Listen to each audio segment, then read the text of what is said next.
पण जिथं असून तिथं लफडा नाही होणार असं. Good morning guys. आजचा दिवस सुरू झाला आहे ह्या अशा सुंदर व्ह्यूने. Day 2 in Alibag. या अशा प्रकारे आमची मॉर्निंग स्टार्ट झालेली आहे. सकाळी सगळ्यांना 7 वाजता उठवलं आणि सगळे उठले देखील, पण इतक्या आरामात सगळ्या गोष्टी चालू होत्या की वेळेचं भानच राहिलं नाही.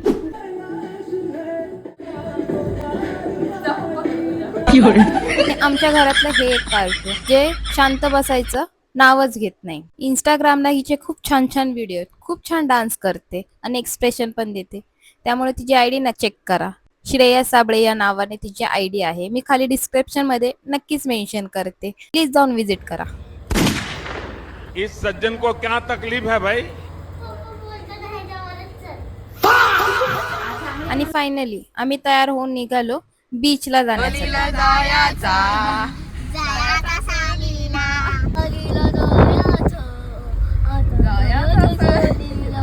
हा आहे ऑटो मधला कॉन्सर्ट.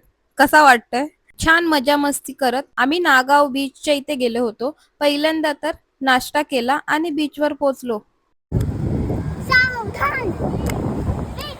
प्रत्येक ट्रिप मध्ये एक छोटासा ट्विस्ट असतो ना. बीचवर पोहोचलो आणि पूर्ण मूड ऑफ झाला. बीच कसा होता हे ऐका. मग गाईस ते प्लॅन केल्यामुळं आम्ही आलो समुद्रात आणि ते एवढं घाण पाणी, एवढं घाण चिकन. आम्ही सकाळी निघालो होतो नागाव बीचला, पण तिथे गेल्यावर कळलं की बीच ऍक्टिव्हिटी, राईड आणि वॉटर ऍक्टिव्हिटी सगळं बंद आहे 15 मे पासूनच. थोडा मूड ऑफ झाला, पण ट्रॅव्हल मध्ये प्लॅन बदलले तरी मजा थांबत नाही. तिथे थोडी माहिती घेतली आणि आम्ही निघालो नवीन बीचच्या शोधात. आणि हो, आम्ही पोहोचलो रेवदंडा बीचवर.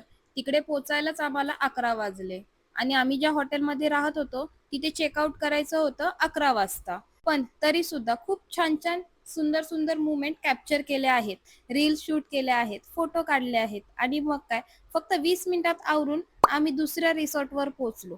आणि वाव, इथले विलाज रूम खूप सुंदर होते. आमचा स्टे होता मुद्रा विलाज अँड रिसॉर्ट मध्ये. इथे आम्ही मनसोक्त एन्जॉय केला, आराम केला आणि भरपूर डिलिशियस डिशेस ट्राय केल्या.